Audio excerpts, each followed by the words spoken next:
1月3号早上6点15分。那说一下你喜欢的东西吧，小猫。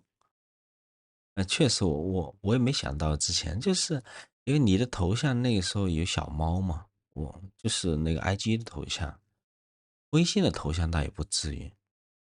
WhatsApp 头像后来还是我在那吐槽啊什么你才加上的。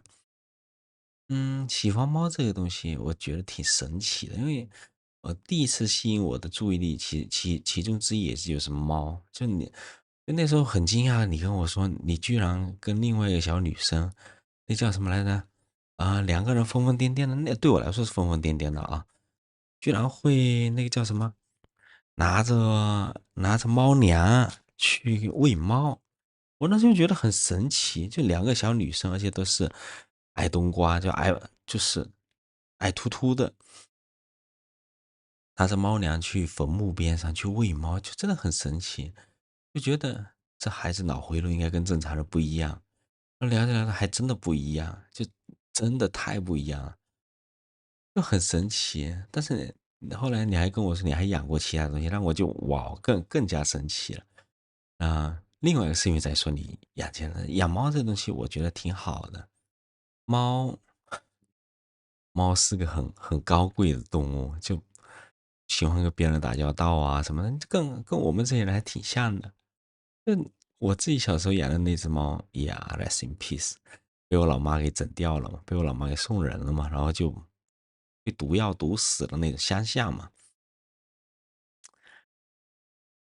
后面呢，也看到你在咱们那个公寓边上啊，为了养那只小猫啊，还跟那边人聊天什么，就觉得这还是挺神奇的。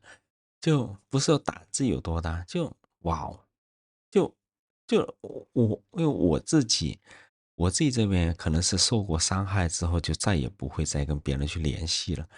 你这边就特别奇怪，嘴巴上面说呢什么不喜欢跟人家打交流啊，说说话啊，什么还是个什么 I 人啊，内向的。结果实际上，如果是因为自己喜欢的东西啊，或者怎样，真的很开放，真的是个矛盾体。有时候我觉得你这孩子，你这娃真的太神奇了。为了只小猫，那时候买了那么多的猫粮，哎，我也不知道该怎么赞美你。就真的很神奇，每天就是现在早上的时候，大脑最清醒的时候，坐在这边想起这些，小事情，我一下子就涌出来很多。真的希望这个时间更多一点，时间也够了，我没必要每天早上抢着7点要出门。每天早上我其实需要准备的事情并不多。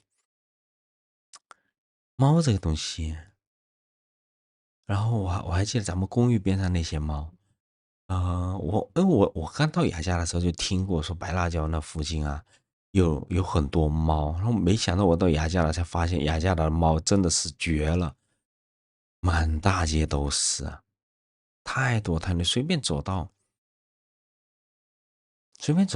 一个任何地方，狗倒是不多，猫真的很多，狗其实雅加达流浪狗并不多。那怎么说呢？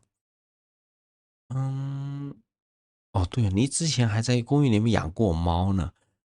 哎，我真的没想到，就这一点我真的很惊讶，就居然有人能够在雅加的那个破公寓的，而且就是出外打工还养了猫，这一点就真的贼，这个怎么呢？对我来说贼新奇的，你怎么能想到在公司的公寓里面养这些东西？哎，也算是一个奇迹了，没想到，但是呢，也不是很惊奇。哎，一个个来吧。现在呢，一步步往前走吧。反正两个人，我现在就趁剩余的时间，我这一天一天的录一点，一天录个2、3个视频，应该是能够把关于你的记忆啊，全都储存下来。